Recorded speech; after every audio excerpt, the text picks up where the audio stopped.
Hello teachers, welcome to week 12 in Seed 508, Planning, Managing, and Assessing the 7 through 12 Diverse Classroom. Hang on, the light is at the end of the tunnel. This week, what I'm asking you to do is to continue working through Praxis Performance Assessment for Teachers, Task 4, implementing and analyzing instruction to inform student learning. As a reminder, here is the steps in order that you should follow, which is different than what you'll see in the ETS document in the live binder.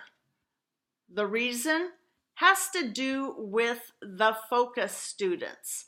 So in this document, you'll notice that under step 4, plan your lesson, it has all of the information about step 0 and 1, plus also your lesson plan, and also this information about your focus students. Submit to the Dropbox before you teach the lesson. Now, if that didn't happen, don't worry about it. This is practice so that you will be comfortable and confident on your work and completing the PPAT next semester. So please don't stress about it. Please communicate with me. In addition to working on PPAT Task 4, and please remember, the due dates are flexible.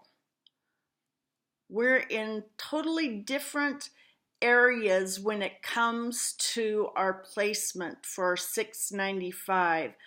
So flexibility and responsiveness, which is a component of Danielson Domain 1, Planning and Preparation, is paramount for you to understand going into the education field. So please don't be stressing about the due dates. Communicate, please. All right. What I'd like for you to do, in addition to working on your task 4 assignment responsibilities, is to watch a video about rethinking giftedness.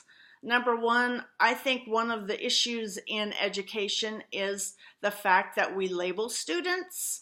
Let's just be inclusive and think of everyone as a good person, and what can we do to move that person forward in their learning in our particular content area, not to mention helping them develop into a productive citizen. Also, please read chapters 11, Reciprocal Teaching, and Chapter 12, Problem Solving Teaching in Bold School. I've given you some questions to choose from reciprocal teaching and from problem-based teaching. And as always, you can write your own discussion synthesis about each of the chapters if you so choose. I did want to point out that one of the question options for reciprocal teaching asks you to go to YouTube and find an example of reciprocal teaching. Perhaps you might come across some that show something that is not reciprocal teaching. To get you started, here is a video that shows good reciprocal teaching. Here's one that does not show good reciprocal teaching. I have the videos from my summer class that we created when I took and went through Bold School. So I'll post that later, but I'd like to see what you come up with. Here are the links to the discussion and to the drop boxes for where you should be, maybe at, concerning PPAT Task 4.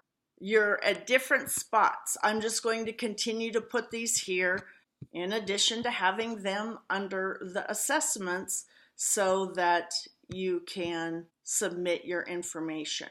Remember that questions are the answer, and Please keep using this to ask questions. We are a learning community. I appreciate you letting me know what's not up there on D2L, what needs to be changed, etc. Yes, in the perfect world, all of this would have been completed prior to the start of our class. Also, in the perfect world, everybody would have started their placements at the same time. However, that's not life. And so let's just work together to help each other be successful. Thanks for listening and thanks for learning. I look forward to your questions on the discussion board.